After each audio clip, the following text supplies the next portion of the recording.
اور پانچویں نشانی یہ ہے کہ وہ روزانہ 51 رکعت نماز پڑھے. یہ تھوڑی سی سخت ہے، اس میں واجب بھی 17 آ جاتے ہیں اور 34 مستحب بھی ہیں نوافل. اور جو نماز شب پڑھتا ہے اسے تو مسئلہ نہیں ہے، بس اسے تھوڑا سا مسئلہ یہ ہے کہ وہ ظہر عصر کی نماز کے جو 8 نوافل ہیں اس کے لیے تھوڑا سا ٹائم نکال لے. یعنی زندگی میں آپ کوئی دن تو ایسا نکالو نا جس میں 51 رکعت نماز ہو.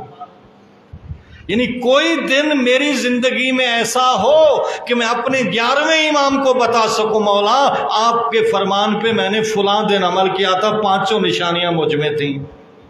یہی 40 آ رہی ہے. چیلم کے دن نا 51 رکعت نماز بھی پڑھ لینا، مولا کی زیارت بھی کر لینا، اونچی آواز میں بسم اللہ بھی پڑھ لینا، اور یہ ہاتھ میں انگوٹھی بھی پہن لینا اور سجدے گاہ پہ سجدہ بھی کر لینا. آسان ہے، کوئی مشکل تو نہیں ہے. یعنی ہماری زندگی میں کوئی ایک دن ایسا ہونا چاہیے جب ہمیں یہ 5 کی 5 نشانیاں، تو ان 5 نشانیوں میں ایک ہے خاک کربلا پہ سجدہ. یہ بہت بڑی اہمیت والی حدیث ہے. تو بہرحال کچھ لوگ ہمارے طور اعتراض کرتے ہیں.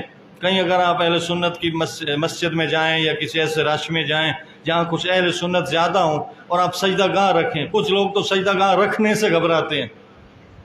ہاں کچھ جگہوں پہ آپ گھبرائیں. قبلہ سے بتا رہے تھے، ہم مدینہ گئے تو ہمیں خاک شفا کی وہ سجدہ گاہ رکھی سامنے. ایک بدو آیا، پتہ نہیں پاکستانی تھا یا کو، وہاں پاکستانی زیادہ سخت ہو جاتے ہیں ان کی نسبت. ایک بدو آیا، اس نے، میں تو نماز پڑھ رہا تھا، خاک شفا کو اٹھایا، سجدہ گاہ کو اٹھایا اور ایسے مارا جیسے کوئی ڈھیلا مارنا ہوتا ہے، اور ڈھیلا مار کے شرک کرتے ہوئے دفع ہو گئی. اب یہ توہین ہے. وہ تو ایک مٹی سمجھ رہا ہے نا، لیکن ہمارے لیے تو اس کا احترام واجب ہے. اگر ایسی کیفیت ہے، کوئی بدو، کوئی بدتمیز، کوئی بے حیا اس مٹی کی جو ہمارے لیے انتہائی محترم ہے کی توہین کرتا ہے، تو پھر میرے اوپر واجب ہے کہ اس مٹی کو توہین سے بچاؤں، میں وہاں استعمال ہی نہ کروں. یا اگر استعمال کروں تو وہ اپنا کوئی طریقہ کہ سجدے میں رکھ لوں، پھر ہاتھ میں اٹھا کے چلا ہوں، پھر سجدے میں جا کے رکھ دوں. تو یہ طریقہ بھی استعمال، یا اگر یہ طریقہ بھی آپ کے لیے خطرناک ہو سکتا ہے تو یہ نہ کریں. آپ پتھر پہ سجدہ کر لیں، آپ چٹائی پہ کر لیں، آپ کاغذ پہ کر لیں، ٹھیک ہے. تو بہرحال میں جو نقطہ عرض کر رہا ہوں وہ یہ کہ کربلا کی خاک پہ سجدہ کرنا اہمیت رکھتا ہے، اور اس کا کرنا بہت زیادہ ثواب ہے، اور نماز کے ثواب کو کئی گنا بڑھا دیتا ہے، اور اس کی حفاظت واجب ہے. باواز بلند صلوات پڑھ لیجیے. اللہم صلی علی محمد مجھے اللہ اکبر یا رسول اللہ یا اللہم صلی علی محمد. میں وقت ختم ہوا، ایک واقعہ مجھے وہ بات ہی بھول گئی جہاں سے شروع تھا. تو ایک اسی خاک کی شفا کے حوالے سے ایک محدث گزرے ہیں، محدث ملا کاشانی، ملا محسن کاشانی، جو بہت بڑے محدث وہ گزرے ہیں، اور وہ صاحب نظر تھے، اور انہوں نے بہت ساری کتابیں بھی لکھیں. بہجت البیضاء کتاب ہے ان کو بھی، اور تفسیر صافی بہت بڑی تفسیر ہے، اس کے بھی وہ مصنف ہیں.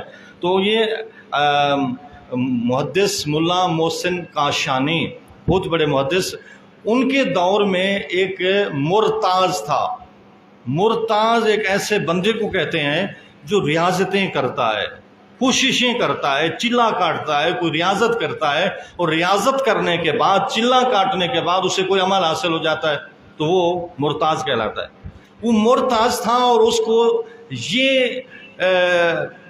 کیفیت کی ہمت اور ملکہ حاصل ہو گیا تھا کہ وہ بتا دیتا تھا کہ تیری مٹھی میں کیا ہے، تیری جیب میں کیا ہے، حتیٰ تیرے دل میں کیا ہے.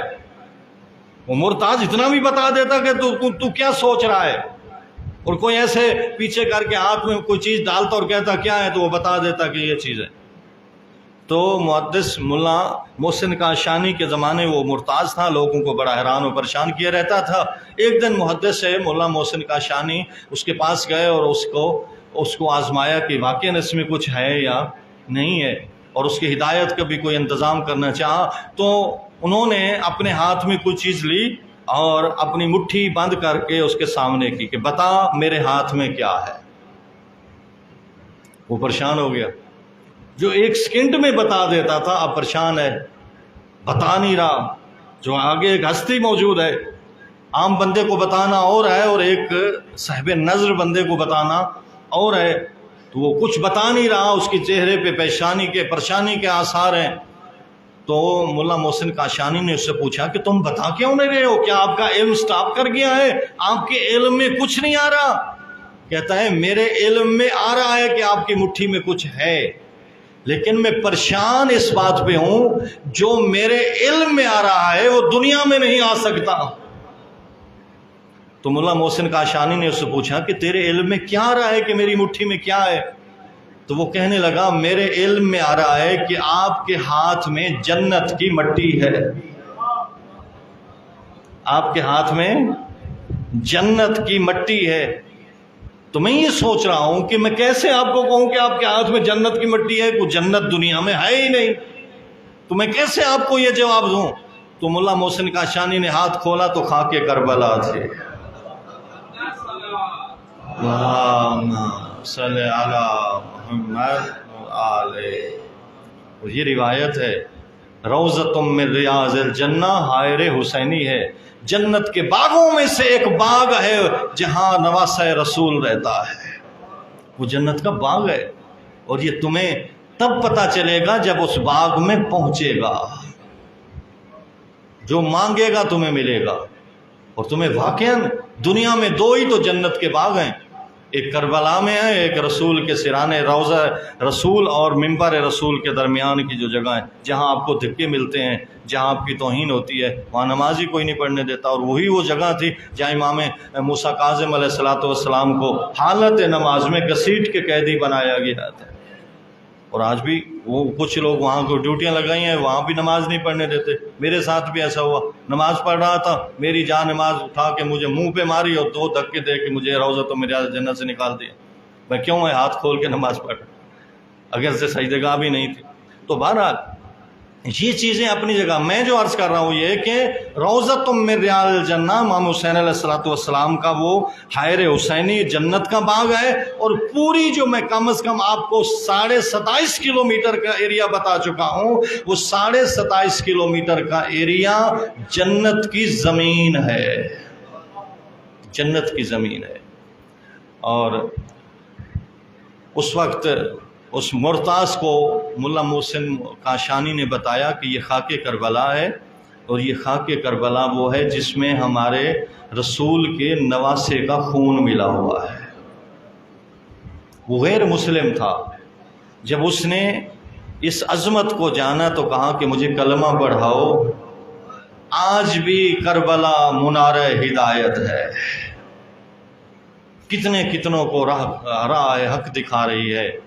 آؤ صبح کا ٹائم ہے، اپنے ذہنوں کو ذرا اس دکھیاری ماں کی طرف لے جاؤ جو تم سے حسین کے لیے رونا مانگتی ہے۔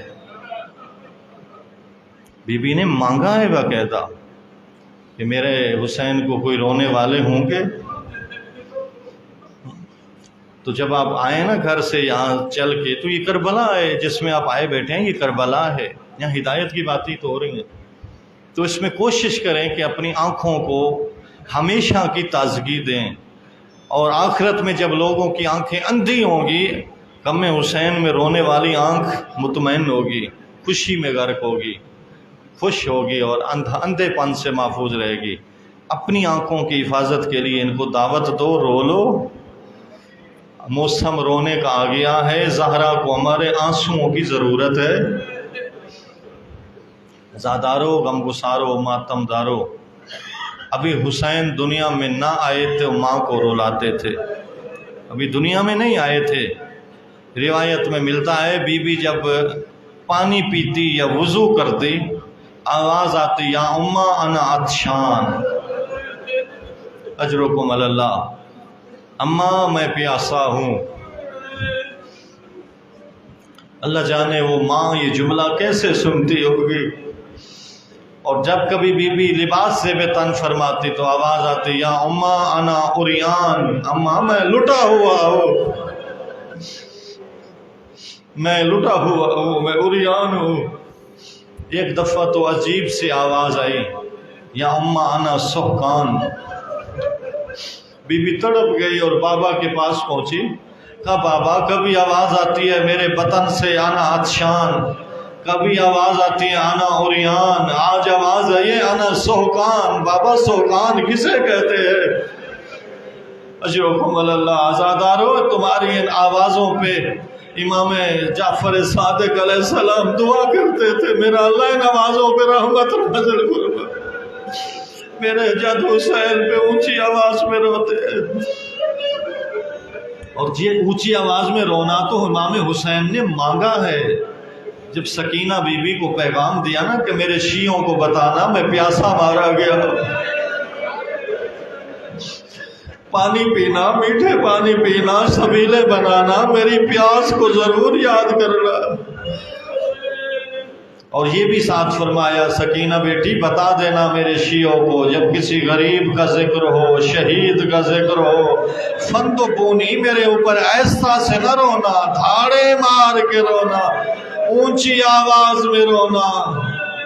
اور یہ اونچی آواز میں رونا تو مولا نے مانگا ہے، اس لیے ابو بصیر مولا کے پہلو میں رو رہا تھا، مجلس ہو رہی تھی، مولا ابو بصیر کی آنکھوں سے آنسو بہ رہے تھے۔ مولا صادق نے فرمایا ابو بصیر میرے حسین کے مسائب ہو رہے ہیں، تو رو نہیں رہا؟ کہتا مولا دیکھو میرے آنکھوں سے آنسو تو بہ رہے ہیں۔ کہا میرے حسین نے یوں تو نہیں مانگا، انہوں نے فرمایا ہے ندبہ کرنا، جیسے بوڑھی ماں جوان بیٹے کے لاشے پہ روتی، اسے پتہ نہیں ہوتا میرے بال بکھرے ہیں یا میری کیا حالت ہے۔ یہ شرم کر کے رونا، ہاتھ اوپر دے کے رونا، کپڑا لگا کے رونا، معصوم نے روکا ہے اس سے۔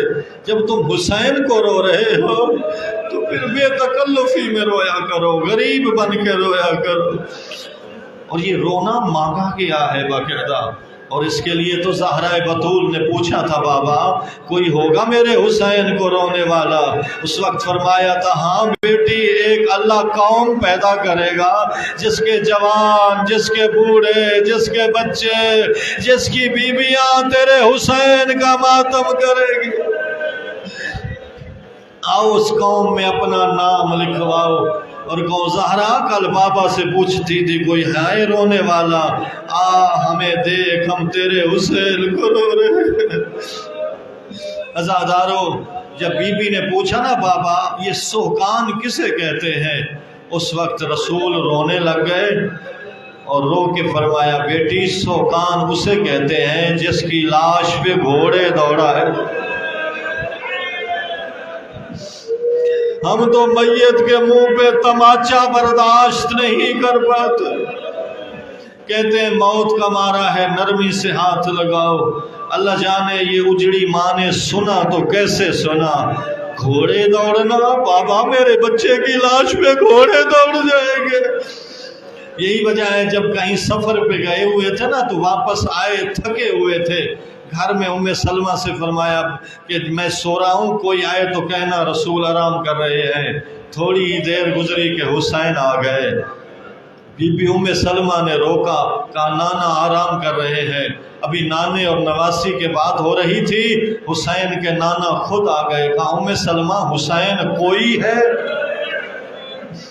میں نے تو کہا تھا کوئی آئے تو، یہ تو نہیں کہا تھا کہ حسین بھی آ جائے تو روک لینا، آنے دو میرے حسین کو۔ ایک روایت میں ہے کہ خود باہر آ کے حسین کو اٹھا لیا اور اندر حجرے میں لے گئے۔ بی بی کہتی ہے میں کاموں میں مشغول ہو گئی، تھوڑی ہی دیر گزری میں نے رسول کے رونے کی آواز سنی۔ بھئی رونا ہی تھا تو اندر اندر روتے رہتے، جیسے بندہ کوئی غمناک علیحدہ روتا ہے، باہر تو آواز نہیں جاتی۔ تو اتنا تو رسول اونچی آواز میں رو رہے تھے کہ بی بی صحن خانہ میں کام کرتے ہوئے محسوس کر رہی تھی کہ رسول کے رونے کی آواز آ رہی ہے۔ تو بی بی ام سلمہ تڑپ کے دروازے پہ پہنچی، کیا دیکھا رسول نے عبا کے بٹن کھولے ہوئے، اپنا سینہ رسالت پہ حسین کو سلایا ہوا ہے، کبھی لبوں کے بوسے، کبھی رخسارے کے بوسے، کبھی گلے کے بوسے، کبھی سینے کے بوسے، کبھی ہاتھوں کے بوسے۔ ام سلمہ نے پوچھا یا رسول اللہ یہ حال کیوں بنایا ہے اور کیوں رو رہے ہو؟ کہا ام سلمہ میں حسین کے گلے کا بوسہ رہ رہا تھا، جبرائیل آ گئے، فرمایا وہاں بوسہ دے رہے ہو جہاں تیری امت خنجر چلائے گی، جہاں تیر مارے گی۔ میرا اللہ ان آوازوں پہ رحمت نازل فرما، ان سب کو کربلا کا زائر بنا، ان سب کو عزادار حسین بنا، سب کو واجبات کی ادائیگی کی توفیق عطا فرما، سب کی حاجات شرعیہ قبول فرما۔ بس آخری جملہ عزادارو، آج دوسری ماہ محرم ہے اور میں عموماً اس اول مظلوم کا تذکرہ کرتا ہوں جو سب سے پہلا مظلوم ہے، جس کے گلے میں رسیاں تھیں، سامنے سیدہ پہ دروازہ گرا ہوا تھا۔ وہ اول مظلوم کی مظلومیت کا فقط ایک جملہ سن لو۔ عزادارو، جب ضرب لگ چکی تھی، لہو لہان مسجد ہو چکی تھی، دروازے کھٹکھٹا رہے تھے، آندھی چل رہی تھی، جبرائیل نے تاج کرامت اتارا تھا اور یہ نوحہ پڑا تھا واللہ تحطمت ارکان الہدی قتل الوصی المصطفیٰ۔ آج زینب یتیم ہو گئی، اب حسن و حسین یتیم ہو گئے۔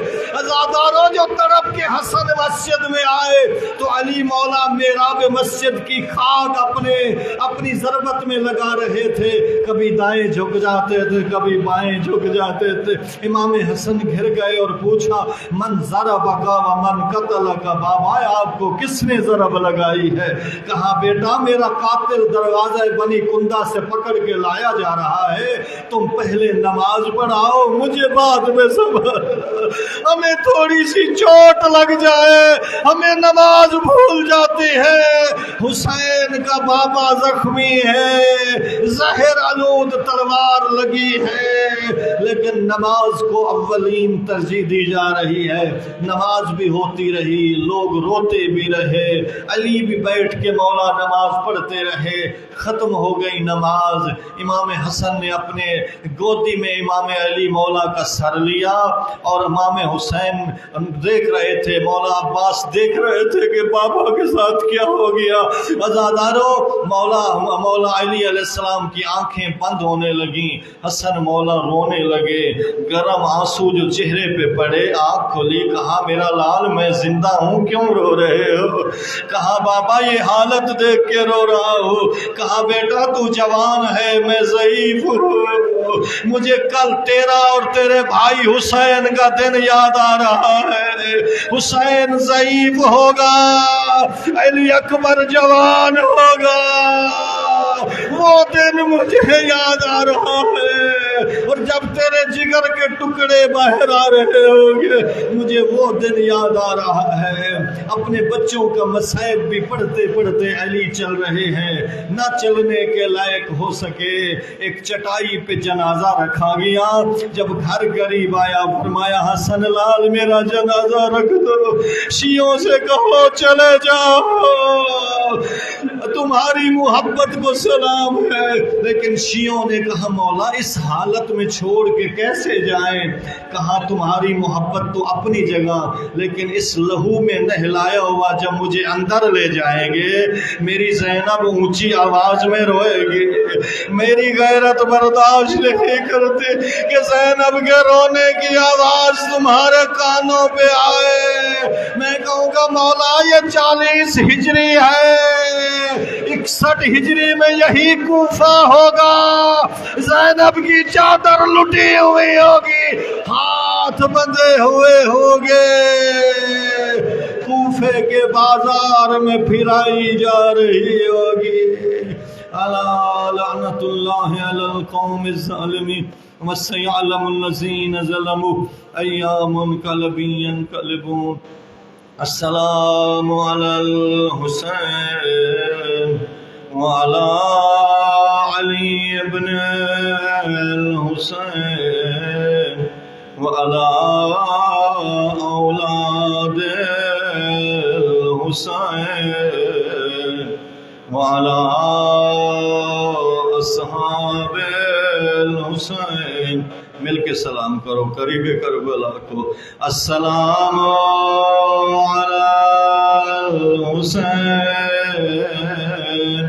وعلی علی ابن الحسین وعلی اولاد الحسین وعلی اصحاب الحسین.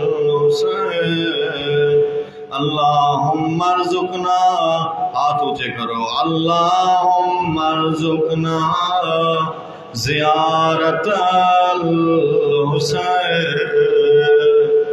اللہم ارزقنا شفاعت الحسین یوم الغروب وثبتنی قدم صدق عندك مع الحسين وأصحاب الحسين الذين بذلوا مهجهم دون الحسين. اللهم كل وليك حجت ابن الحسن صلواتك عليه وعلى آبائه في هذه الساعة وفي كل ساعة وليا وحافظا وقائدا وناصرا ودليلا وعينا حتى تسكنه أرزك طوعا وتمتعه فيها طويلا. يا رب محمد وآل محمد صل على محمد وآل محمد وعجل فرجهم أن تقضي حاجاتنا يا قاضي الحاجات برحمتك يا أرحم الراحمين.